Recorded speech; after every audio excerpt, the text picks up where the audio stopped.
Biden, NATO, and the West in general is responsible for destroying Ukraine. Now, I know right off the top that that's going to get a lot of eyebrows raised and or if maybe even scoffing to say, well, obviously it's not those guys. They're trying to help. It's Russia who's destroying Ukraine. And certainly there is some truth to that, because the actual instrument that's being used to destroy the Ukraine certainly is the Russian armed forces. And by the way, let me just kind of point out right at the beginning of this, this is not to justify anything that the Russians have done.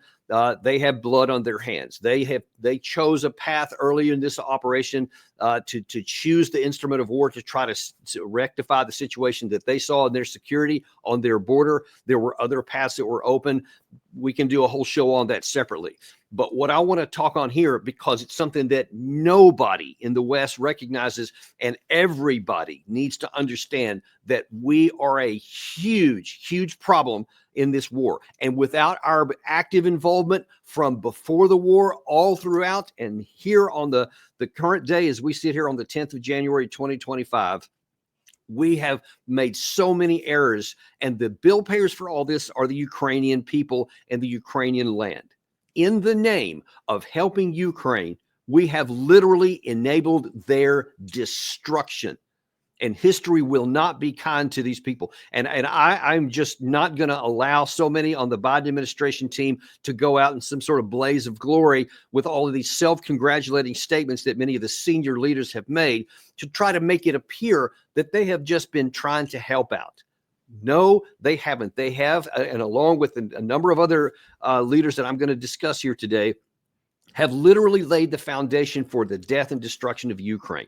Unless anybody thinks that I'm exaggerating, I have a lot of justification and validated sources here. What I'm going to show you here is graphic, ground truth reality. Anyone who's going to argue with me at the end of this and say, no, it's not, it was just the Russians, they're the bad guys here. The Russians are the bad guys in some respects to this. But it's in the sense of, if there's a bear in a cave and there's somebody's running around on the streets on the 11 o'clock news and showing bloody face and saying, this bear attacked me, we need to go and find a posse and go get it. It's a terrible thing. It's on the loose. Well, then when you find out, well, what happened? Well, I went into the cave and started provoking the bear and started slapping it and throwing rocks at it and yelling at it and do all this kind of stuff. And then you're going to be surprised when the bear acts like a bear and takes action against you. Had you never gone into the cave, there would never have been a problem. Now, the analogy is not perfect, and I'll show you why in a minute, but it is 90% there. Had we not acted the way we have, Russia would almost certainly not have taken the action that it did. And I'm not talking about one or two moves here. I'm talking across the board, consistent and horrifically poor decisions that we have taken when we should have known better, and we didn't. And we're going to show how it's the political, the military, and the media all together are part of this problem. And the bill payers, again, it bears repeating, are the Ukrainian people. The ones that we claim to have helped the most are going to be the ones that have paid the biggest price for this. We're going to go back to, because this didn't start on February 22. This started really in late 2013. And that's when the Maidan Square issue started, and this violence that started occurring and provided the pretext for the overthrow of the government. And just as a real quick background, this issue started when the leader of Ukraine, the legally elected government of Ukraine, led by Viktor Yanukovych, had been working on some economic deals. Many of the people thought he had something that was going to work with the West. Work with the West, but then he ended up at the last minute, because of some negotiations with Russia, saying, no, we're going to sign an economic deal with Russia. And then this is what happened next. Gary, if you can play that first video. On the 21st of November 2013, there were a few hundred people here in Kyiv who gathered as a form of protest because their government had suddenly decided to shelve an economic agreement between the European Union and Ukraine, and the pro-Russian Yanukovych government was again nearing itself from Moscow. And that's something that Ukrainians didn't want anymore. And what first started as a very peaceful protest was soon repressed seen violence. The Berkut police, anti-riot police that was since dismantled after the revolution. The Berkut killed 108 Ukrainians during November 2013 and February 2014, and which led to the revolution of February in 2014. Okay, so she left out a lot of that. And so let me fill in a few of the gaps here. Now, it's important to understand that the legally elected government was Yanukovych. Ukraine is badly split ethnically, and when you look at a map of who voted for whom, it's almost always the people in the West vote for integration with the West, and the people in the center and in the East voted for integration with Russia. And there was enough votes in this particular election to elect Yanukovych. So he had been deciding or thinking about some economic issues. Apparently, if I recall correctly, they had like a limited agreement or a verbal agreement to have some economic integration with the West. And then Yanukovych changed his mind at the last minute because he decided that actually Putin had a better deal. Now, you can decide, you can believe that the deal wasn't good, the deal was bad, whatever. That's not relevant. What is very relevant is that in a democracy, which Ukraine claims to be, if you don't like the policies of the leader that was legally elected, then you elect the next guy, the next election. That's how it works. But the people who were in the West didn't like that. They started protesting. And then there's lots of evidence that the police were being brutal about how they repressed, and some probably used too much violence. Then there's also a lot of information that there were some saboteurs in that on the people who were oriented to the West. And it's unclear at this, and I'm not going to come to a conclusion here because I don't have enough information, but it appears that there were some saboteurs in that caused a lot of the violence, which made it explode into bigot violence. But the European Union said, hey, we need to find a negotiated settlement. There was some Russian diplomats, there was some European diplomats, and they met with Yanukovych. And on I believe it was the 21st of February, Gary, if you can put that first call out up there. There was the news came out from here in Politico that President Viktor Yanukovych of Ukraine agreed early this morning to hold early parliamentary and presidential elections. After a night of tense talks with opposition leaders and envoys from Russia, Yanukovych's office issued a statement saying that the talks had finished, although European ministers said they were still working out some details. So at that moment, on the 21st of February, it looked like the crisis was going to have come to a diplomatic solution. Even though the legal issues and the electoral issues in place could have kept Yanukovych in power. He could have said, no, we're not going to give in to this. We're going to go just to the next election. You don't like it, get a better candidate. But instead he said, okay, fine, we'll agree to this. Now, you may recall also a month or so ago, we showed an interview with Sergei Lavrov where he said, it was with Tucker Carlson. He said, yes, we recognize this. We agree. We were part of the deal that came to that. We didn't like it, but it was diplomatic. It was legal. It was basically democratic involved. We agreed to terms that would not be good for us because we knew that when those new elections came up, our candidate would almost certainly lose and they would end up going to the West, and Russia was ready to let it go at that. Now, that doesn't get talked about very much in the West. In fact, it never gets mentioned. But the next day, after that deal had been signed, all of a sudden, the protesters now are trying to put him in jail. And now then they're saying they're actually going to impeach the guy. It says, as the president, Viktor Yanukovych, fled the capital, the parliament voted to strip him of his power. He likened the actions of his opponent, Yanukovych did, to those of Nazis and said he would battle to stay in power. But then he didn't. He ended up saying, no, I'm going to actually have to leave because now his life, he feels, is in danger. He ends up flying out to Russia.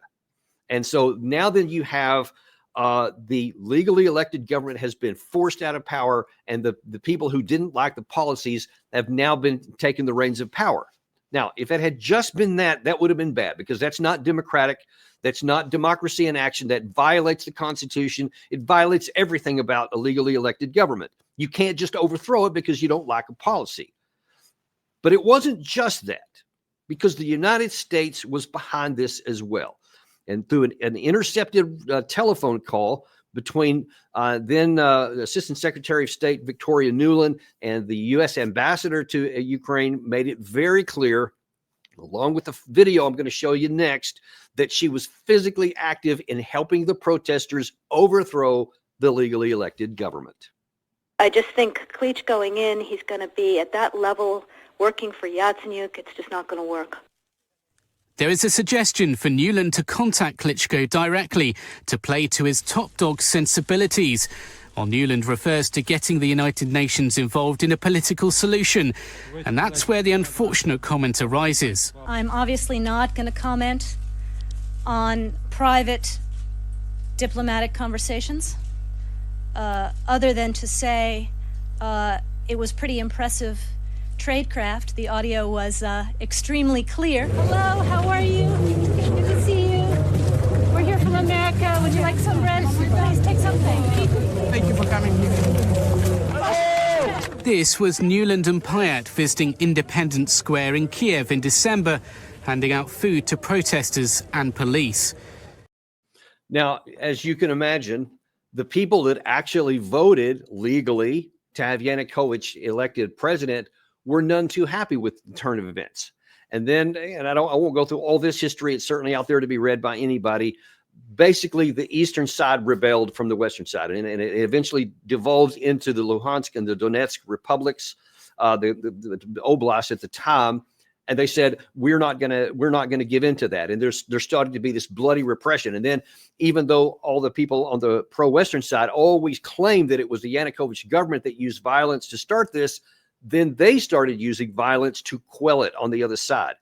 The West never talks about that. But now all these pro-Russian and ethnic Russian people who were saying we don't like to have our votes overturned and someone else taken out of power that we voted in, they start being killed.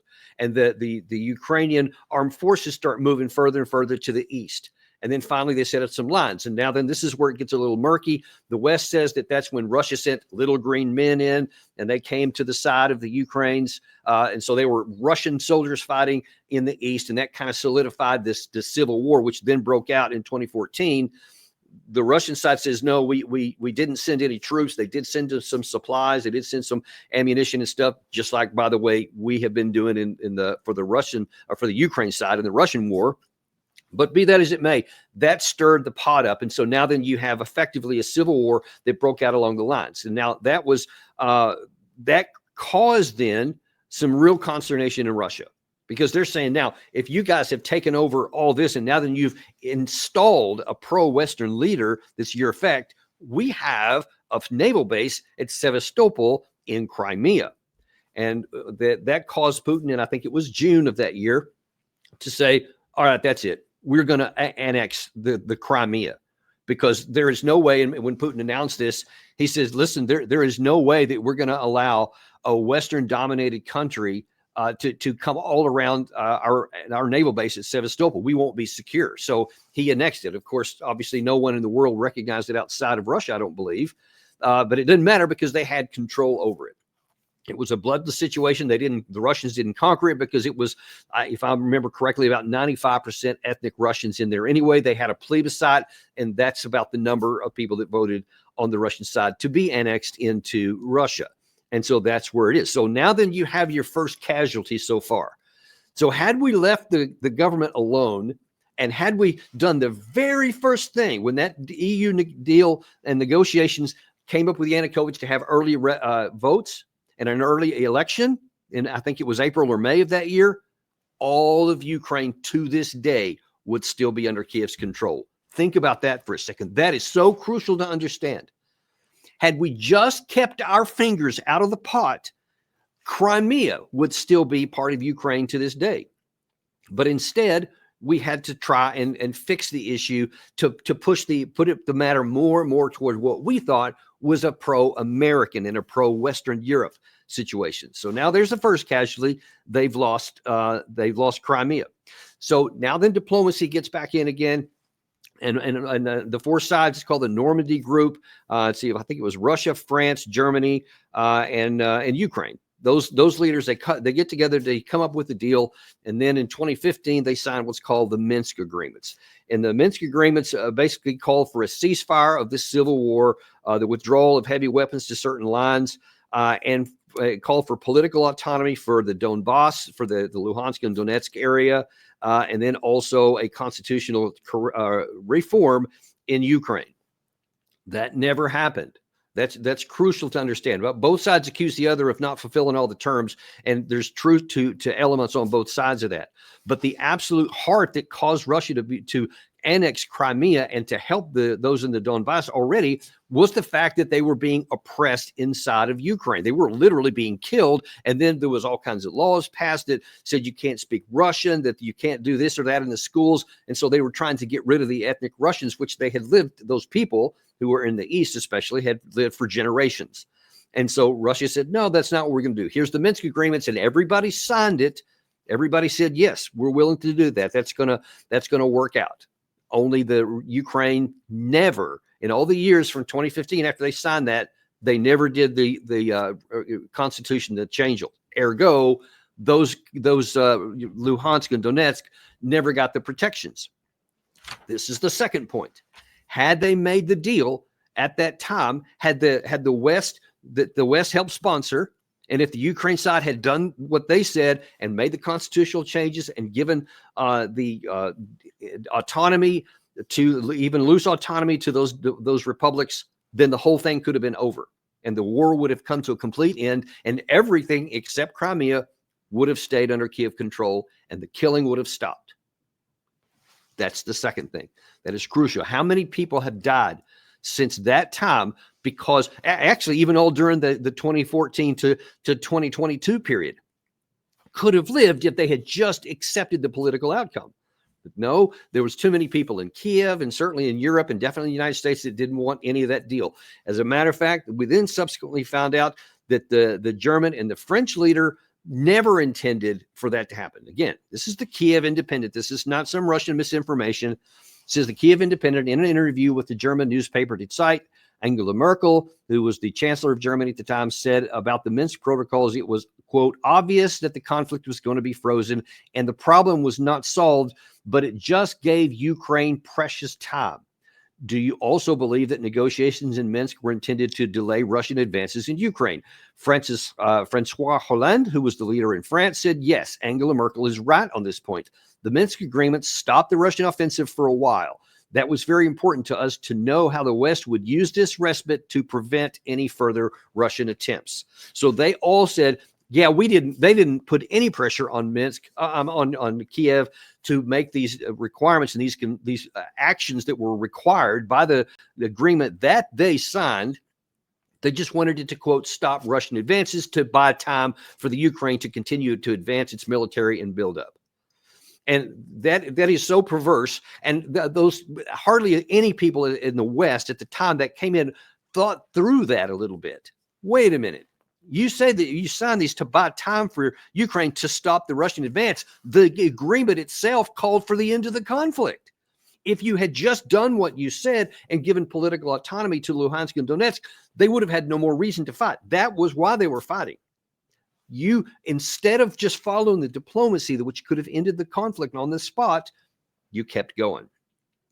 Then that turned into more trouble because let's see if I've got this right. Sorry. In March 2021, so apparently after they had decided they had bought enough time, Zelensky signs this law that, again, got very little notice in the West, but it sure did in Russia. And he signs this decree that as of March 24th, 2021, the strategy of deoccupation and reintegration of the temporarily occupied territory of the Autonomous Republic of Crimea, the city of Sevastopol, on the decision of the Security Council of Ukraine was signed on March 11th. And there was subsequent to that, they also said all of the occupied territories, to include Luhansk and Donetsk, would be returned. And Zelensky in Western media added by force if necessary. So that's in March of 2021. The very next month, what a surprise, Russia starts building up forces on the Ukrainian border. And Russian forces are massing on the Ukraine borders. Bluff or not, Putin is playing with fire. Well, Putin in his mind, wasn't playing with fire. He was trying to show his seriousness that if you don't put the Minsk agreements into effect, we may take additional measures here.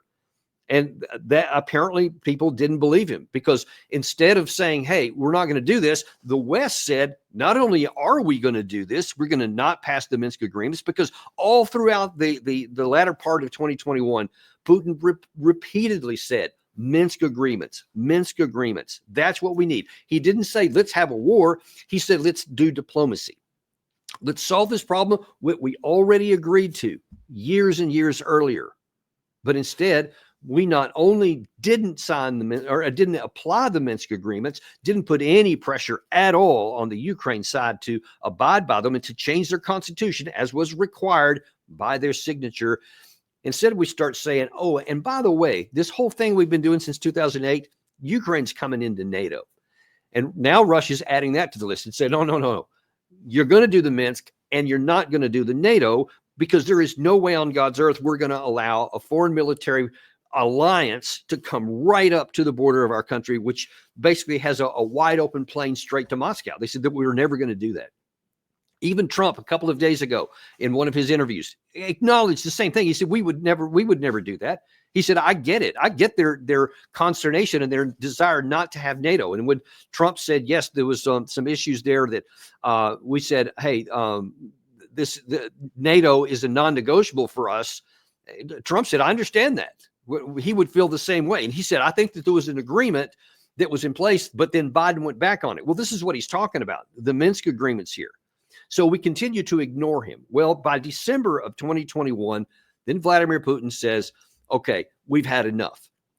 What the U.S. is doing in Ukraine at our doorstep, and they should understand that we have nowhere further to retreat.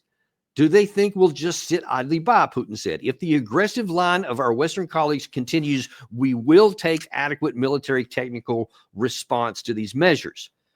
Now, we know now, of course, that he meant war. It was self-evident at the time, because I think the troop numbers was somewhere around 175,000 that had been built up around the Ukraine side. And as I wrote about several times toward the end of 2021, it wasn't just a bunch of troops. It was what kind of troops they had, where they had them, to include medical facilities, supply trains, obviously the armor, the air, the infantry, air defense, all the things that you need to actually conduct combat operations, because I had done it. I had done large-scale operations like this in Desert Storm in 1991, so I knew what was coming. Well, it turns out that Biden himself, shortly before the actual war came, said, yes, our intelligence shows they're going to attack. Well, you had every chance in the world to put that attack off, but instead you chose not to.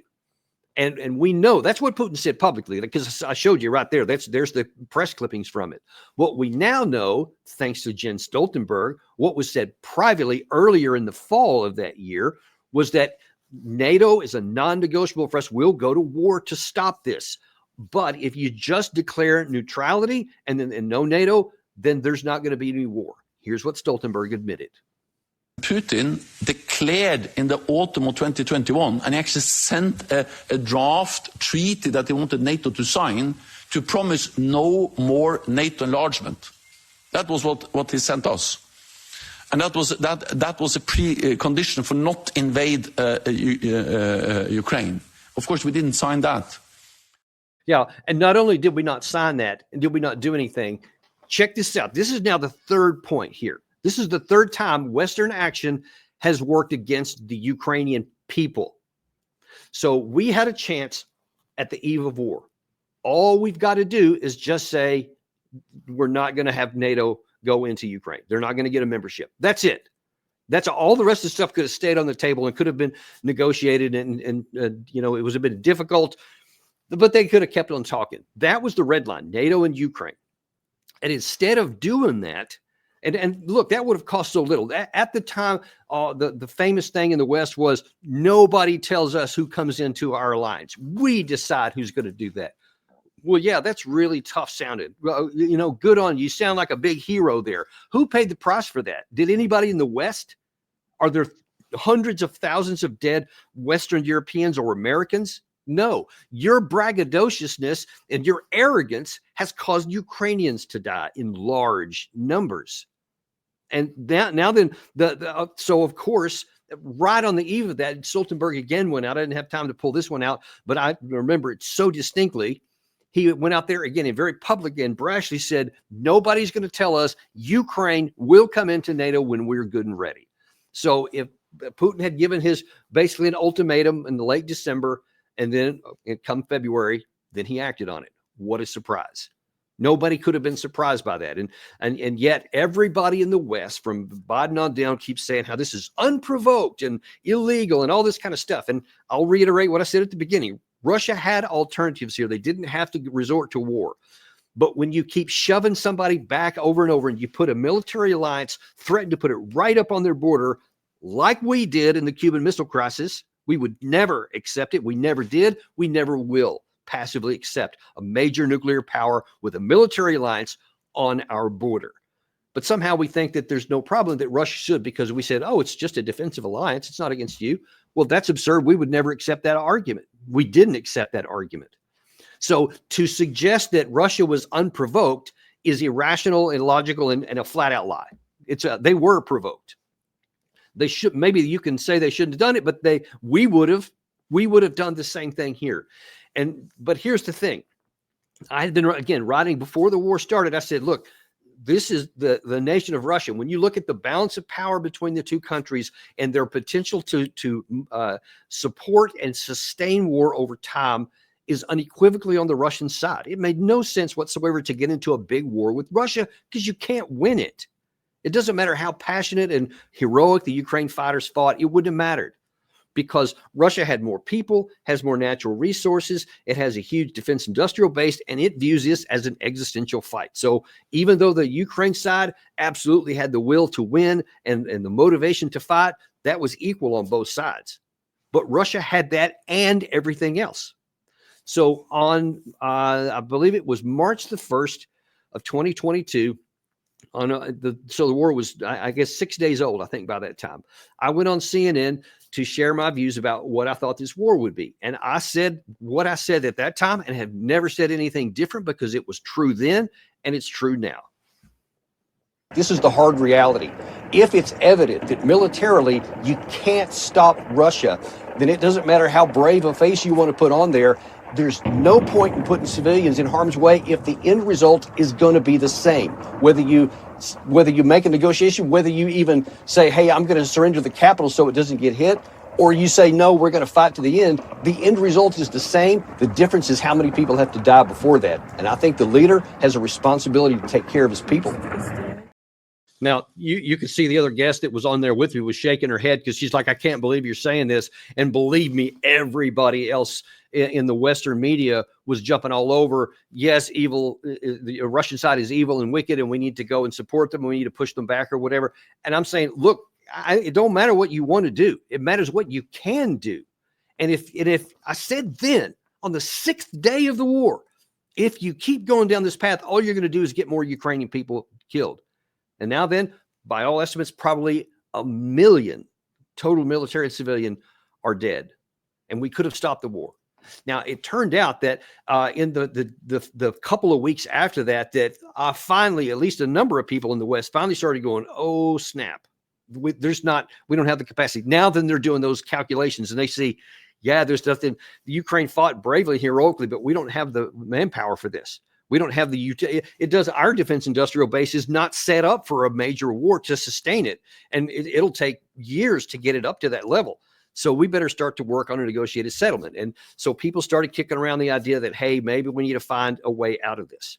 And around the middle of March, you actually had Zelensky finally soften his tone. He said, well, I might consider neutrality actually at this point, which, of course, if he had done that about a month earlier, no one would have had to die and his country would never have been invaded.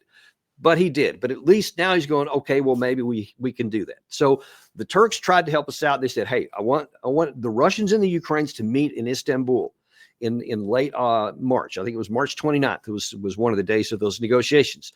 And they said, hey, let's find a face-saving way to end this deal. They sent their representatives there. I'll never forget. I remember when it came out, they both sides independently announced, yes, we had the general outlines of a negotiated settlement. And I thought, wow, we're going to avoid all the worst outcomes of this. And of course, I was concerned for our own national security that if anything bad happened, the war could accelerate and expand and possibly even draw us in, go nuclear. And so that was an unnecessary danger. when I heard that, I said, the fact that both delegations came out and said, yes, I think we have the general outlines of an agreement. Terrific. That's cool. Except that a couple of days later, everything changed. And now all of a sudden, Zelensky is categorically against any kind of negotiations. We said, yeah, whatever Ukraine's going to do, we're going to support them. And then Zelensky said he's no longer going to talk to Russia. It was not long after that he actually signed a law that said that as long as Putin is in power, they won't even engage in negotiations. They actually passed a law that said that they cannot negotiate anything with Russia as long as Putin is in the office. To my knowledge, that law is still in effect today. But then we found out sometimes later why that thing fell apart. And apparently it was by then Prime Minister of UK, Boris Johnson. Now, many have claimed that he personally sabotaged it. He's been kind of yeah, maybe I did, maybe I didn't. He's been kind of uncertain about it. But in this interview here, it's pretty clear he did sink it, and here's why. Putin must fail, and Ukraine must succeed. And that means, at the least, driving Putin out of all the areas he has taken, at the least, since February the 24th. But I tell you how, but let me explain how we were able to win the arguments. It was because fundamentally there was no alternative to Ukrainian military success. Because whenever my colleagues from other European capitals began to think about some negotiation or some peace plan or some deal, some land for peace deal, the idea crumbled immediately in the discussion, because you can't negotiate with Putin because he's so patently untrustworthy.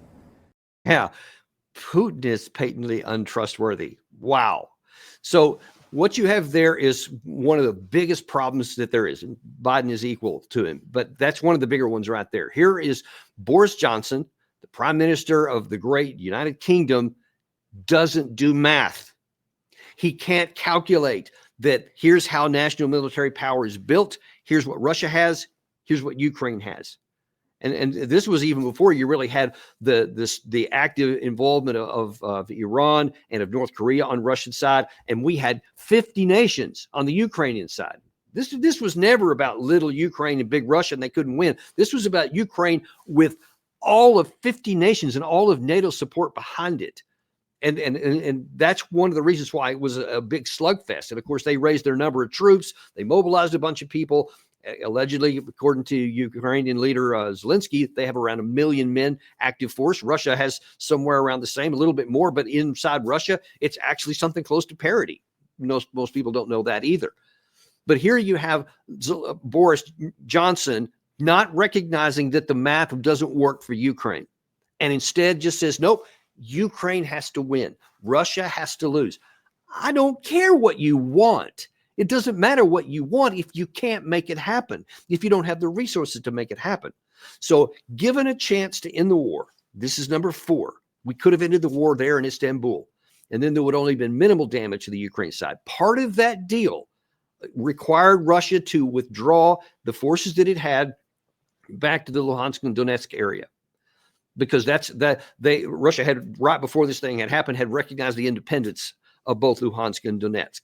So that was kind of a precursor. Now that they are independent nations, and so Russia could actually send troops in to help them, which was it's how they basically did their invasion from that part anyway.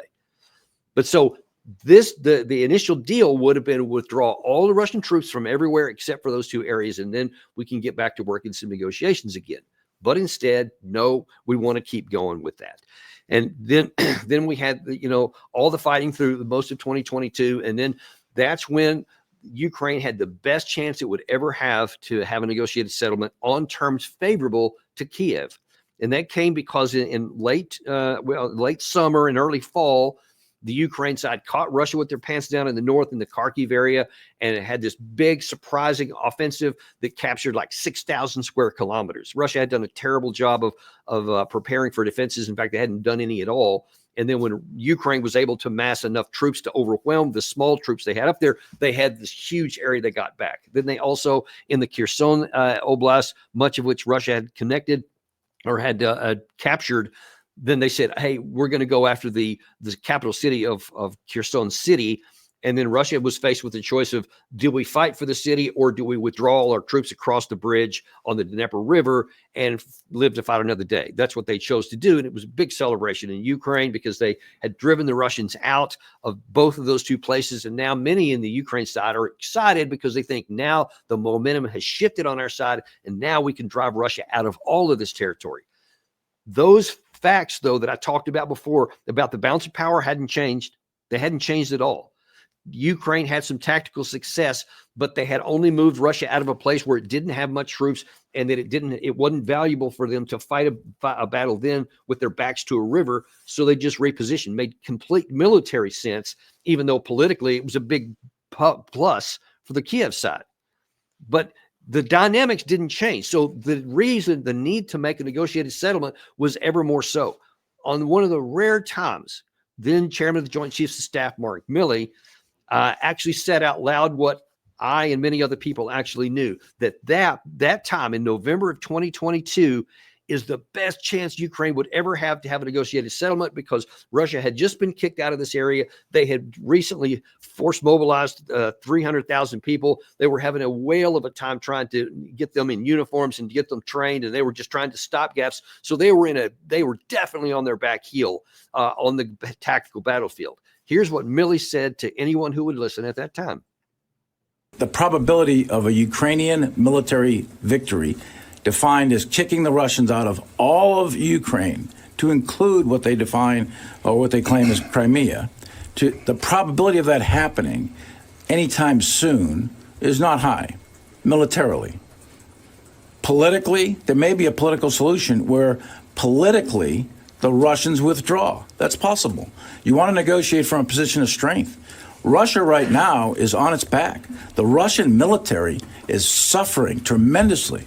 Leaders have been, their leadership is really hurting bad. They've lost a lot of casualties, killed and wounded. They've lost, I won't go over exact numbers because they're classified, but they've lost a tremendous amount of their tanks and their infantry fighting vehicles. They've lost a lot of their fourth and fifth generation fighters and helicopters and so on and so forth. The Russian military is really hurting bad.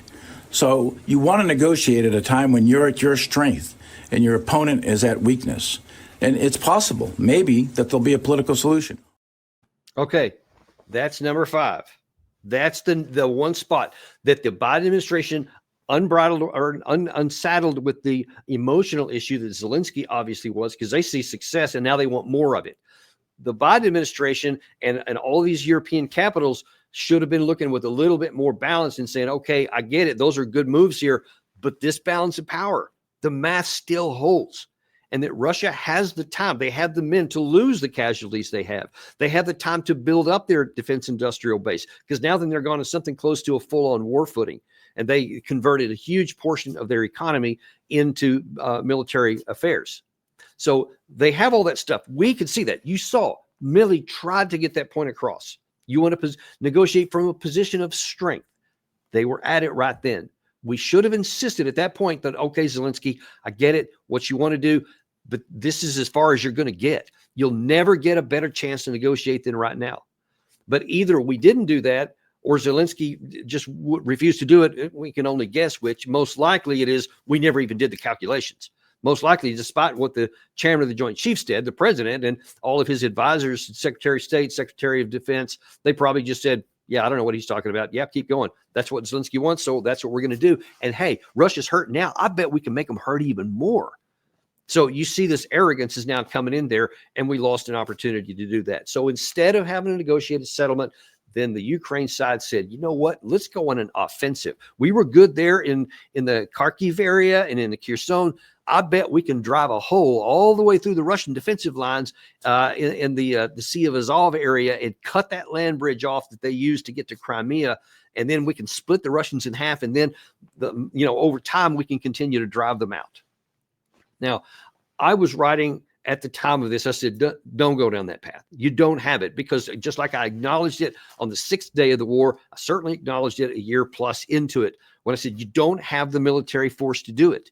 You don't have the trained personnel to do it. You don't have the Air Force to do it. But that's one of the things I wrote about a month ahead of time. I said, don't do this. It won't work. Russia still has a dramatic advantage in the air. Ukraine basically had no Air Force. They couldn't hardly ever even fly it.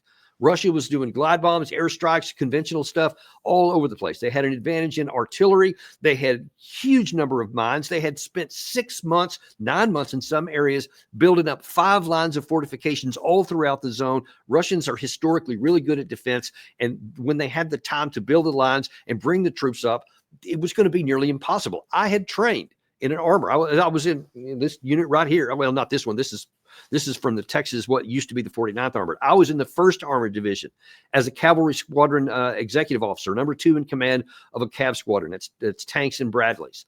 And we had trained many times on what it would take to penetrate a Soviet defense that had minefields and all that kind of stuff. So I knew exactly what was required.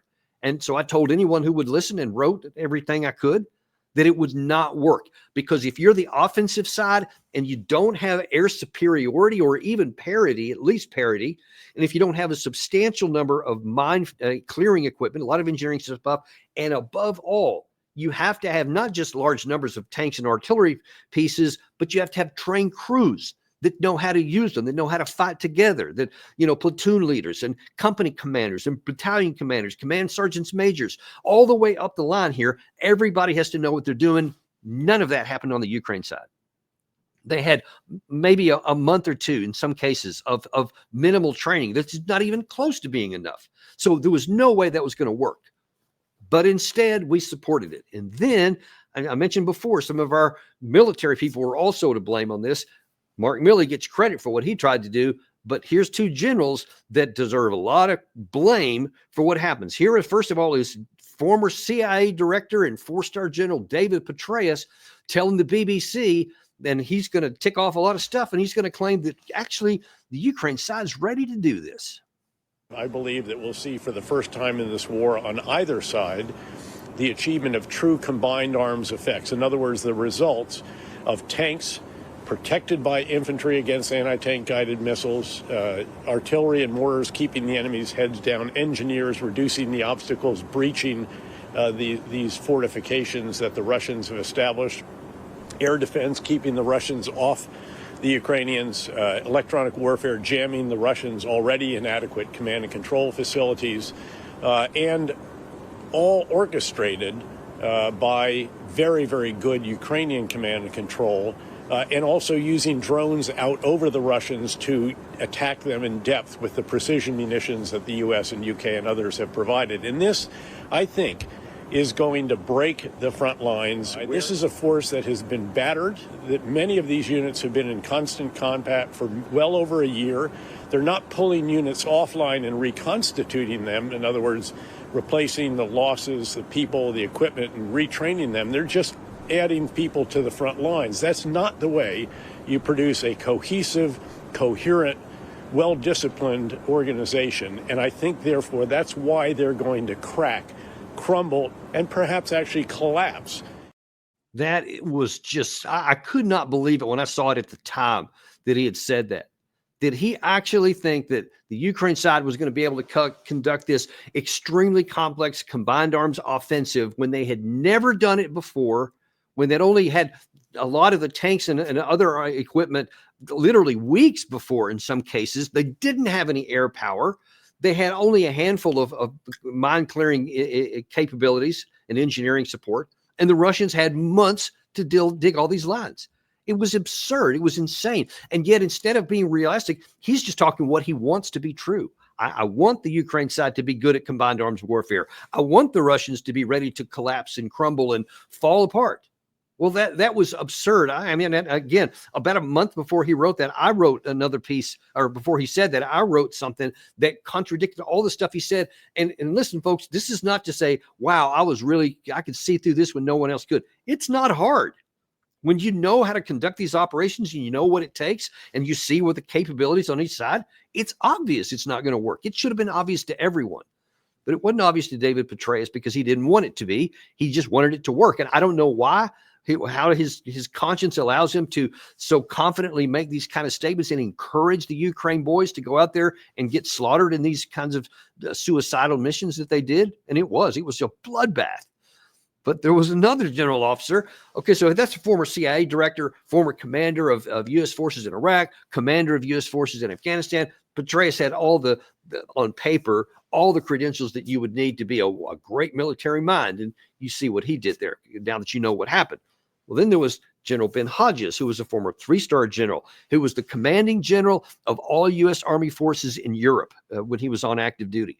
So again, somebody on paper looks like they really know what they were doing. Well, he's going to go one up on Petraeus and say not just that the Ukraine side in this 2023 was going to get to the Azov coast. He said they're going to Crimea.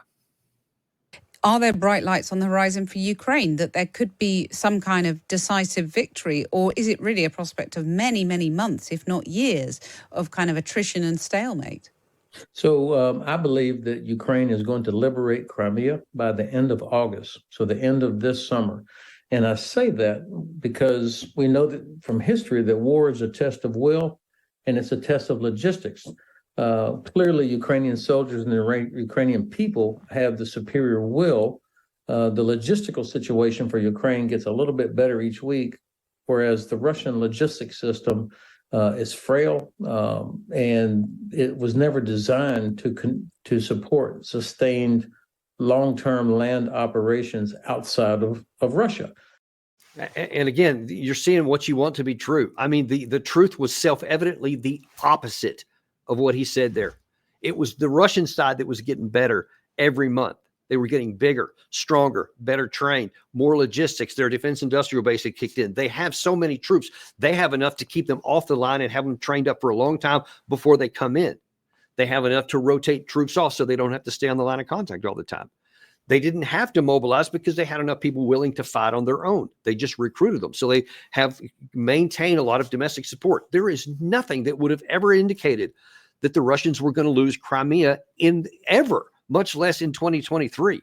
I mean, that is just bizarre that a former 3-star general would say that. And of course, on a sidebar, that gives me concern about current 3-star generals. I mean, my gosh, what kind of system allows that kind of person to get up to this kind of degree that is so disastrously wrong? There's 3- and 4-star generals, both horrifically wrong, that any good lieutenant or captain worth his salts could have figured out at the time, knowing the same things that they did.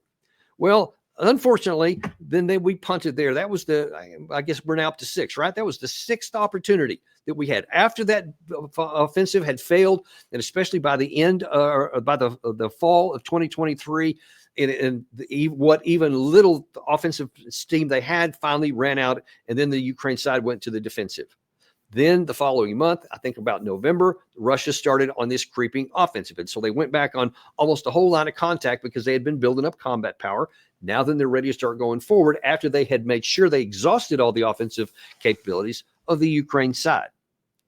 Unfortunately, we punted on number 6 as well.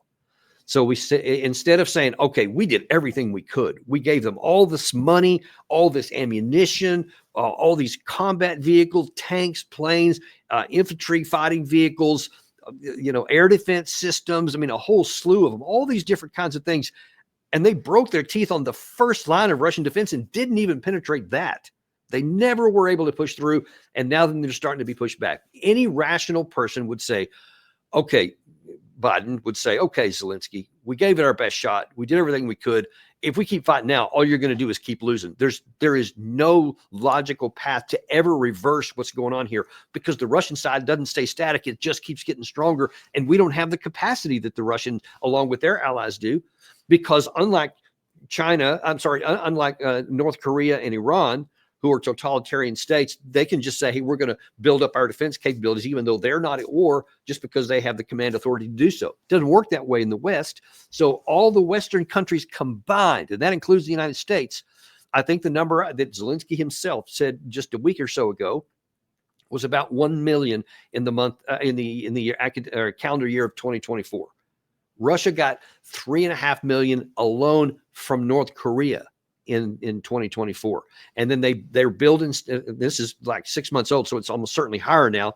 The last category I saw was they're building about 250,000 shells per month. So it's almost certainly much higher than that now. So those two things combined will never match that, just in artillery ammunition alone. And the drones are both increasing on both sides.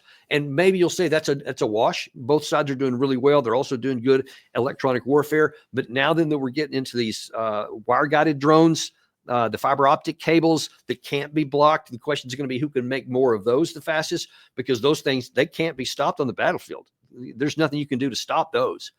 And so all the other categories are in Russia's advantage and are irrevocably so. They'll never change and never turn down. So what we should have done then is said, all right, we're going to end it. Instead, you had Biden going, I'm not going to acknowledge reality again, and I want $61 billion more given to Ukraine. So by May of that year, after a lot of debate in the U.S., we finally broke that loose. They said this is desperately needed to turn the table for the Ukraine side. What we know now is from the time that was passed in May, starting in June, all the way through the end of the year, is that instead of turning the tide, Ukraine lost faster.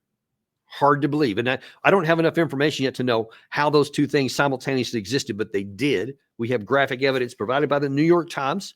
It shows from June, July, August, September, October, and then a couple of other sources in November. And I'm still waiting for the information in December. But every month, the amount of territory that Russia seized from Ukraine continued to grow. I think it was 600 square kilometers in the month of November alone. The Ukrainian casualties continue to go up. You have the problem with they can't recruit enough people to offset losses. The people that they do recruit are deserting in huge numbers. The Russian side continues its onslaught. Every day they capture more and more territory. And now here comes Donald Trump in. But before he gets in, we have one last, I guess, valedictorian speech by the Secretary of State of the United States, Anthony Blinken, who has the temerity and the audacity to try and say with a straight face to anyone who will listen all the great things we did for Ukraine. Right now, where as I'm looking at this, I think the real measure of success is whether going forward Ukraine will continue to stand strong as an independent country, increasingly integrated with Western institutions, and able to stand on its own feet militarily, economically, democratically. And in each of those areas, we put Ukraine on a trajectory to do that. Do you think it's time to end the war, though? These are decisions for Ukrainians to make. That is as bizarre as it is immoral to say to that interviewer, all these great things we have done for Ukraine, they can stand on their own 2 feet economically, militarily. Do you see any evidence that they can stand militarily? You had Zelensky himself I think it was in last fall, was asked by a Fox News reporter, if Trump comes in and stops all the support, what happens? And he said, we would lose. We would lose right away. They can't stand on their own 2 feet. You don't even need to see that report to know that. All you have to do is be able to just look at the news and just look at the balance of power between the two. It's self-evident. So every opportunity the Biden administration had to end the war, every opportunity that anyone, whether it's Keir Starmer in Britain, Boris Johnson before him, Emmanuel Macron, all of these leaders, every chance they had to end the war, they doubled down on it, ignoring reality, ignoring math. And now then, we are coming to the end. There is nothing that Trump can do to stop what's already happened here. The best he can do is to try to say, we're going to get this negotiated and end as fast as possible. And whatever the best terms that he can help negotiate to get for Ukraine, he's said he's going to do. Everything is clear on that. And it doesn't matter if he wanted to or not, because that's all that's left open to us. So what you're going to have then is some kind of a negotiated settlement that is something worse than what exists today. That's a fact. That is a fact. So here's what you're going to be left with now. I told you at the start of this that Biden, NATO, and the West basically conspired to destroy Ukraine, because I've showed you at least 6 different places. There was more, but at least 6 major inflection points we could have ended the war and could have preserved Ukraine. We could have prevented the war from happening. We could have ended it shortly after it did happen. And there were several points around the rest of it where we could have, and instead we rejected every one of those. And now Ukraine has lost probably about 1 million people. And every day there's 1,000 or 2,000 more, depending on how intense the combat gets, that are dying. Why should one more Ukrainian man or woman die in defense of their country when they can't succeed? The end is already determined. It's already written in stone. It can't be changed. So why add to the body count from it?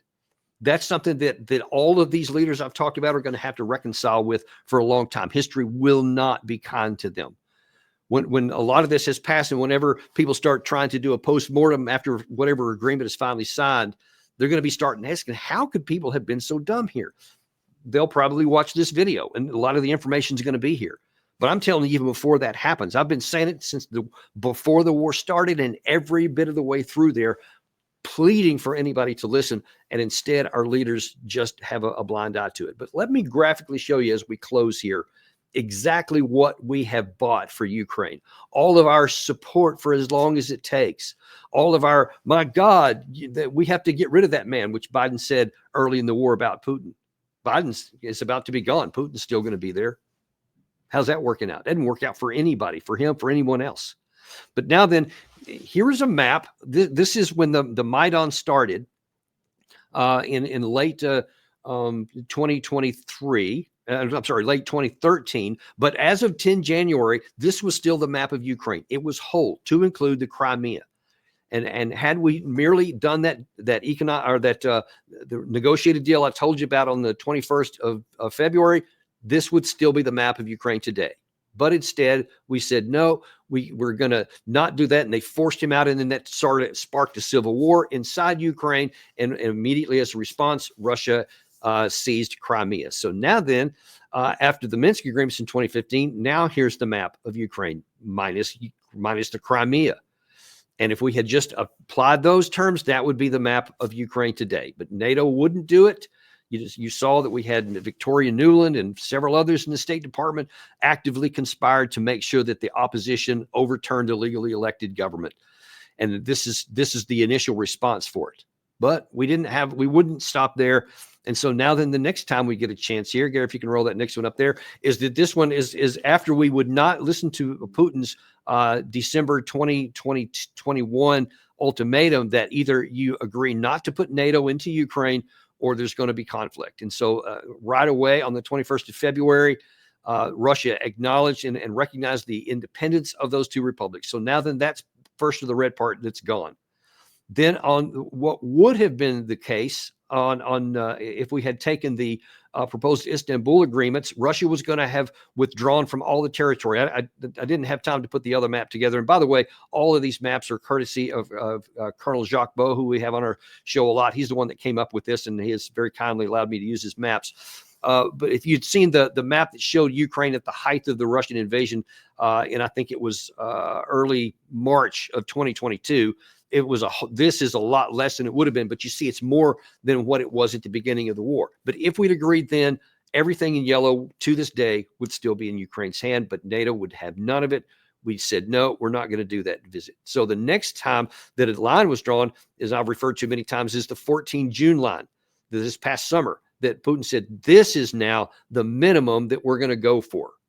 And if Trump comes in and agrees to it, then this will be, the yellow will be what remains of Ukraine going forward. But, and here's the crucial part, if we continue on forward, and if Trump is not willing to negotiate on those June 14 lines, in all probability, the Russians will simply continue to gravel on until they get everything, to include Odessa in the south, Kharkiv in the north, and actually everything up to the Dnieper River. All of those things are possible. That's not written in stone yet. That is still only a possibility, but it is something that is very, very possible. In fact, I would go so far as to say it's probable. Trump's hand is very weak. He can be the greatest negotiator in the history of the world, the best businessman ever. But if he doesn't have leverage in his hands and he can't force Russia to stop, Zelensky keeps making all these statements here of late that he says, I want to, put ourselves in a position of strength over Russia so that we can negotiate something that we want. Those days are over. You had your chance. You had the leverage. You refused to use it. So you have no one but yourself to blame for this, other than maybe a lot of the Americans who were encouraging you to go on. But all of you as a group have nobody to blame but yourself. And you have millions probably of body bags and caskets, graves, never to come back as the payment for your unwillingness to acknowledge reality.